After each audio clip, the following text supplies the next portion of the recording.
Right now, there's this really popular mental model floating around called the shrinking paradox. It's basically this idea that our modern world is retreating inward, that we're becoming more isolated, and that global borders are hardening. But, well, the upcoming 2026 FIFA World Cup absolutely shatters that concept to pieces. Welcome to this explainer. Today, we're going to see exactly how this unprecedented tournament is literally the ultimate antithesis of a shrinking world. So let's dive right in and see how human expansion is taking center stage.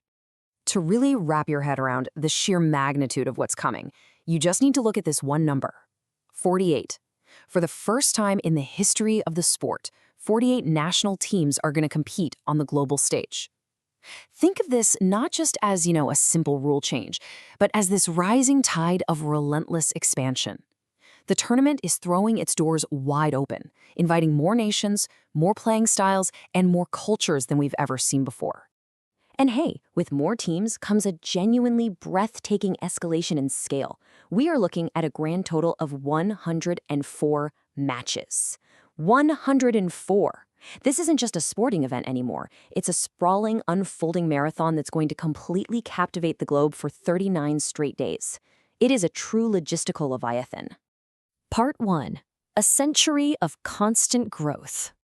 To appreciate the scale of 2026, it really helps to view the tournament like a living, expanding organism.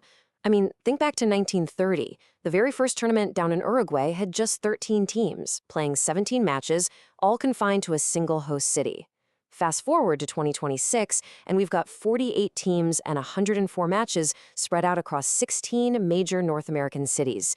It is a massive leap from a humble, localized gathering to a sprawling, borderless reality. And the thing is, the tournament has never shrunk, not once. In 1934, they standardized it to 16 teams. By 1982, it grew to 24.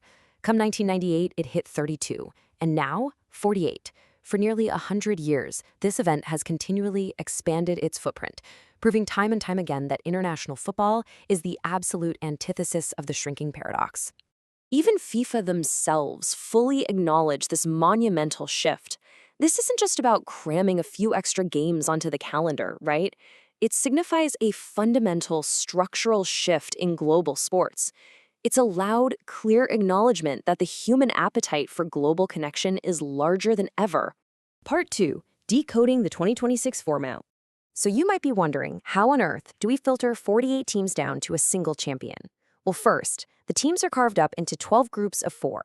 The top 2 teams from each group automatically advance, which is pretty standard. But here's the twist. The 8 best third-place teams also survive. They feed into a brand new, massively expanded round of 32, and from there, it is a brutal, single-elimination gauntlet all the way to the final. The crucial point to grasp here is the sheer rising intensity. Just to put it into perspective, back in Qatar in 2022, there were 64 matches. In 2026, we vault all the way to 104. That represents an enormous increase in logistical weight, broadcast hours, and honestly, pure athletic demand. I really hope everyone is ready to test their couch-sitting endurance because that is a massive amount of football. And because of this massive expanded format, the ultimate winner faces a daunting new reality: the number 8. For the very first time, a team has to survive a record 8 matches to actually lift that trophy, up from the traditional 7. It might sound like just one extra game, but at that elite level, it adds an entirely new layer of physical tension and exhaustion to the quest for glory. But the expansion isn't just numerical, is it? It's geographical. We're talking about 3 massive nations: the United States, Canada, and Mexico, uniting to form a single colossal continental arena. This is exactly where that shrinking paradox truly falls apart. Borders are quite literally being temporarily erased to host a unified global spectacle. To ground this in physical reality, the tournament stretches across 16 different cities.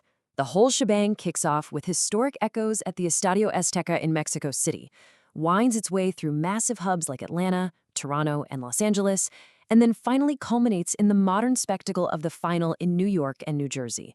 It's going to be a logistical masterpiece and, honestly, quite a test of the fans' frequent flyer miles. Part 3. Redefining the global stage. Now, this event doesn't just happen in a vacuum.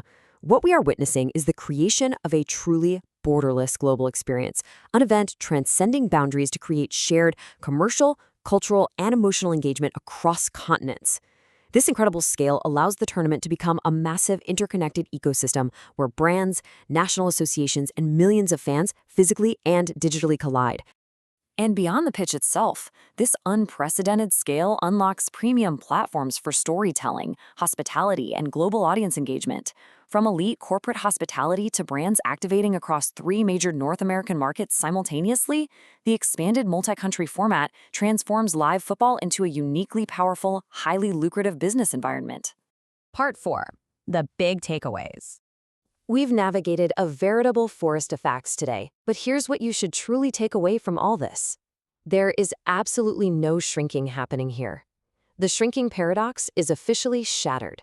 With 48 teams competing across 16 cities, playing 104 matches that demand an 8-match run to glory, this tournament is a monument to human expansion, global connection, and unyielding scale. It is a borderless cultural and commercial titan. Which leaves us with this final, provocative thought to ponder. As the World Cup evolves into this massive, borderless 104-match mega event, how will this relentless expansion reshape the future of all international sports? I mean, when the biggest stage in the world proves that bigger actually is possible, what happens next? Thank you so much for joining me for this explainer. Keep asking questions and keep exploring this ever-expanding world of ours.